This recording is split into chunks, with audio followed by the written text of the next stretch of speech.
fialina riavana malalina azontsika miona toy zao am'izao farany herinandro zao a azontsika miainy ny tean'andriamanitra mandrayfara tsara koa ny anjara mofinainanao amin'ity anio ity ho aminareo ny fahasoavana sy ny fiadanana avy amin'ilay kehitriny sy taloha ro avy ary avy amin'ny fanahy fito izy eo loha seza fiandrianana ary avy amin'i Jesosy Kristy varombelona marina salamatoa amin'ny maty alehibe ambanjakany tany amen. Sabotsy 2 Jolay 2020 banjinantsika no hevitra hoe manaiky ho iraka mpino andeha riavana idera sakalazan'Andriamanitra isika. Sambara izay mitoetra ohatranonao hideranao mandrakariva izy. Sambara izay olona manan-kely avy aminao ao am-pony ny lalana. Raha mandeha mamaky ny lohan'ny sabaka izy dia ataony misy loharano zany ary ny lohaorana manaro-pitahiana azy. Miampy hery ny mpandehanana izy. Samy miseho anatrehan'Andriamanitra anziona izy rehetra. Amen.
Ivavaka isika.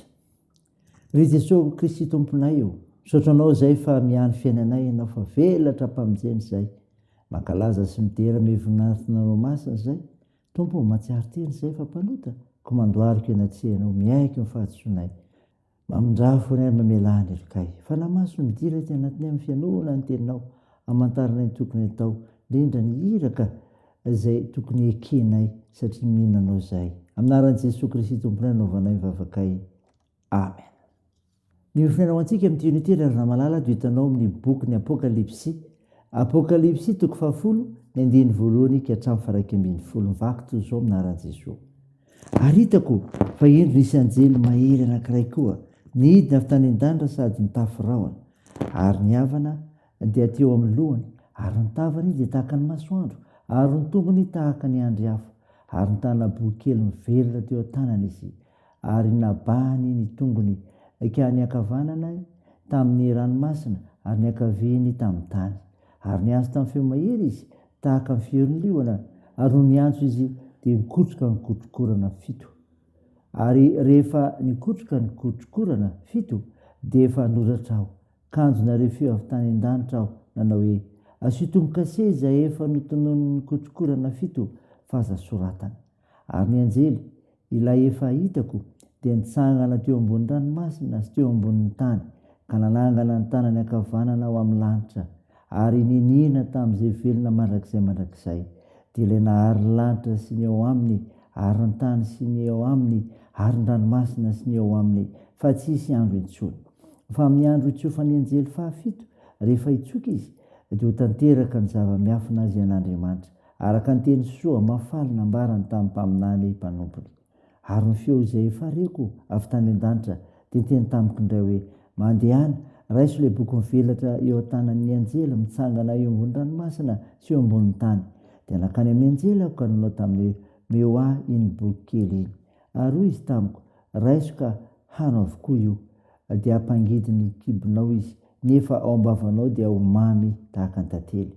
Dia noraisiko ilay boky kely teny an-tanan'ny anjely ka nohaniko avokoa, ary mbola teo am-bavako izy dia mamy tahaka ny tantely, kanjo noho ny voateliko dia nangidy ny kibo. Ary nisy nilaza tamiko hoe: tsy maintsy maminany indray ianao ny amin'ny olona maro sy ny fiaina maro sy ny fiteny maro ary ny mpanjaka maro. Amen. Ray masino, manamasinany amin'ny fahamarinana, ny teninao ny fahamarinana. Amen. Ravana malala, ho aminao ny fiadanana avy amin'ilay Jesosy Kristy mpamonjy antsika, nofinaina ho antsika anio ka andranetsika teo. Apokalipsy 10:1-20.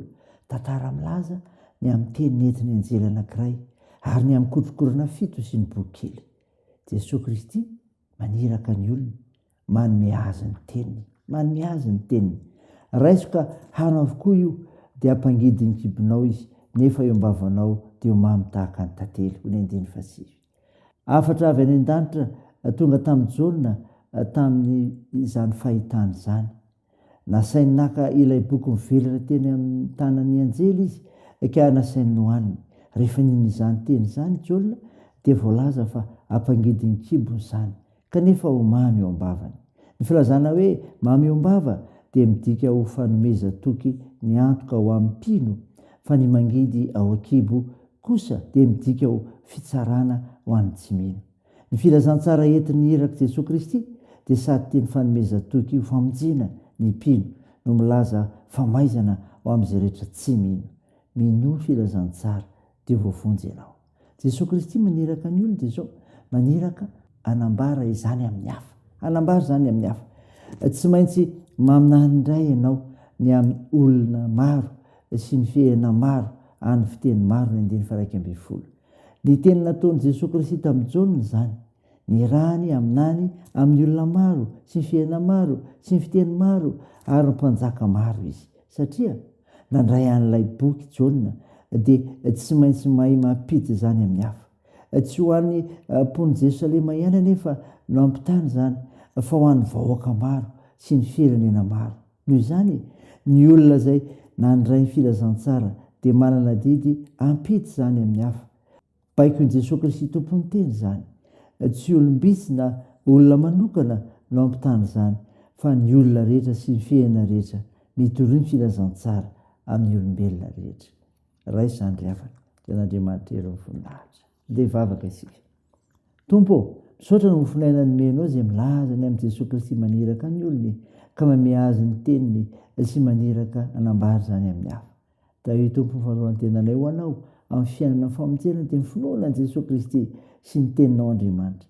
Mivavaka izay ho an'ny tompony anjara rehetra sy ireo vahoakanao hiarika fombavahana rahampitso. Tompo, hombao ireo manana andraikitra amin'ny fitsaboana ka hositranonao ireo marahy, ampirizinao ireo manamanjoa, toanao ireo marisokolona ary hovonjenao ireo manitra sy sahirana.